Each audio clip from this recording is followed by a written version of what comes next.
PRSTC தொகுத்து வழங்கும் திருக்குறள் மற்றும் பொருள். அரிய என்று ஆகாத இல்லை பொச்சாவா கருவியால் போற்றுச் செயல்.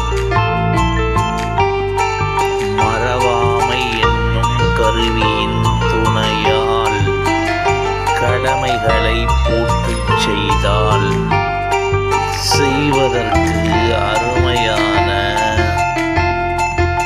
செயல்கள் என்று ஒருவனால் முடியாதவை இல்லை. இனிய தீபாவளி.